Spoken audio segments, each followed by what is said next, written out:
Welcome back. First, we're going to continue our LC circuit discussion that we ended the last video with.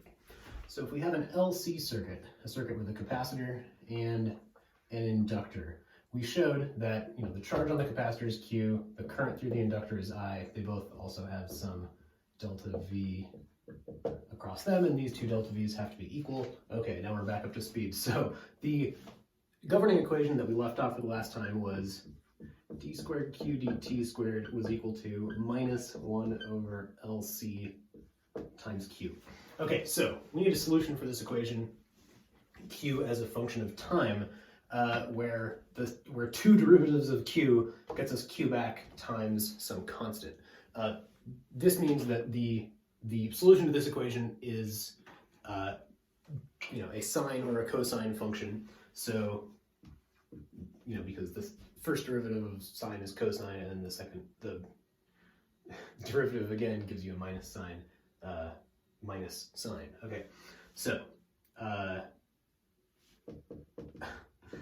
function of Q over time is some constant Q naught times, we will write this as a sine. No, we'll write this as a cosine of omega t, potentially plus some phase, initial phase phi, but we don't need to worry about that. So this Q is a solution to this equation, and our omega here, I have just written an omega because that's what we put inside cosines of time, and this omega is equal to the square root of 1 over LC. So that is, we get a factor of this omega for each derivative, right? We take the derivative of cosine omega t and we get an omega out front. We take the second derivative, we get 2 omegas out front. Omega squared is equal to 1 over LC. So our angular frequency is 1 over LC. Our frequency in hertz is equal to this divided by 2 pi. So it's 1 over 2 pi times the square root of 1 over LC.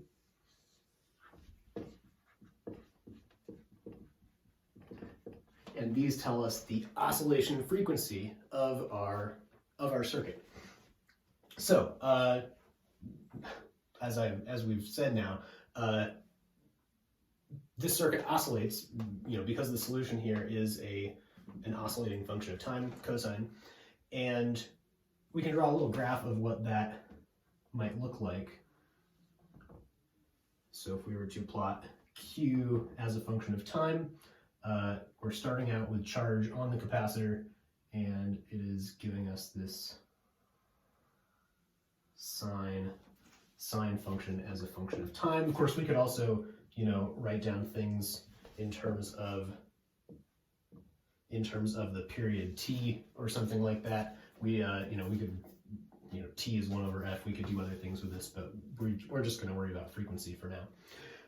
Our current, remember, is the derivative of our charge with respect to time, or I guess it's minus the derivative of our charge with respect to time. So we can just do that really quick. So the derivative of cosine is minus sine, and so minus that gives us sine, which means that our current function looks something like this. It's at its maximum when this is 0, it's at 0 when this is at its maximum, something like this. So this is our current as a function of time.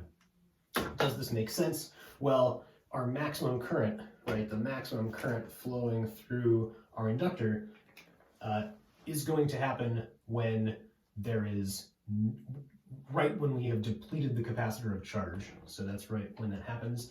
And positive current going this way is in the direction to reduce Q. So when we have a positive current, Q is getting smaller. Okay, so this picture makes sense. We can explicitly write down this expression for I. So I as a function of time is going to equal some maximum current I times the sine of omega t, again, plus potentially some phase constant. Here our phase constant is 0, but potentially if we called some other time equals 0, we could shift these graphs around one way or the other. This maximum current value is very simply equal to Q times omega. So the maximum current we have traveling through this depends on how much charge we start with on the capacitor and our frequency, how fast it's oscillating back and forth. So if we have no resistance in this circuit, as I have drawn it, this circuit will oscillate forever, right? Like we've seen with our mass and spring oscillator oscillating up and down. If there's no friction, energy is always going to forever be going between kinetic and potential energy. That amount of energy is not changing. It's going to oscillate with the same amplitude indefinitely.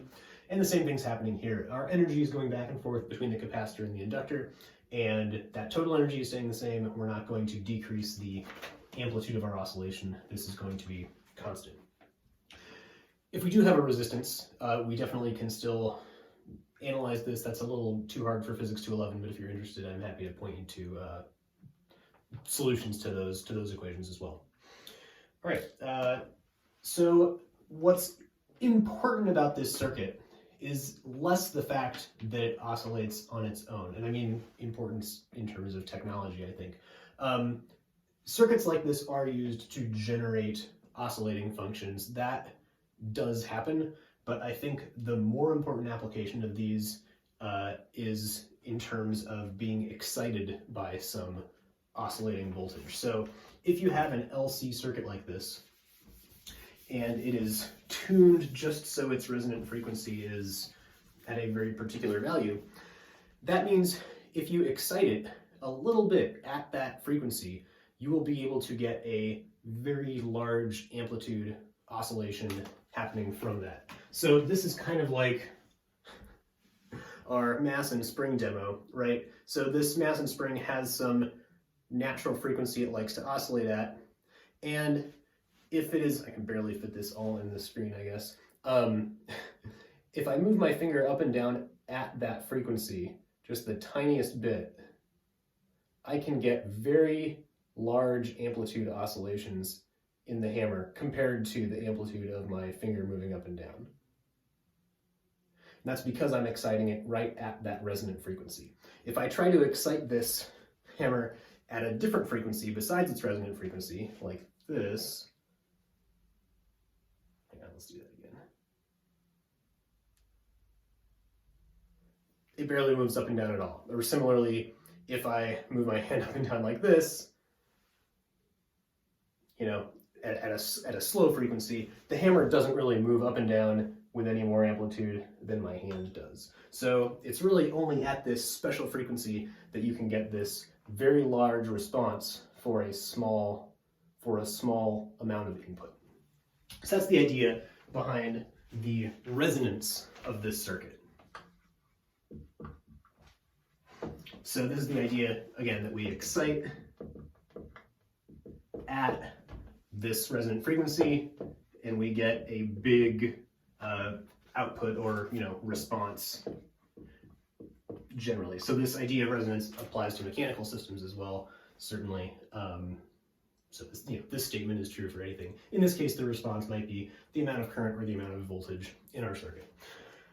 Okay, why is this important? Well, this is how radio receivers work. And that includes the radios in your car, but these days, more importantly, the radios in your phone or in your computer that listens to the Wi-Fi and things like that. So in all of these cases, there is some carefully tuned LC circuit that is designed to resonate just at the right frequency where it can listen for radio waves coming from some faraway thing. These radio waves, we will learn in a little bit, are an oscillating electric field that travels through the air, and that oscillating electric field gives the electrons, a tiny nudge back and forth in your circuit, but because it is happening at the resonant frequency, this tiny nudge builds up and you get this large effect that you can measure. So that's how radio communications work.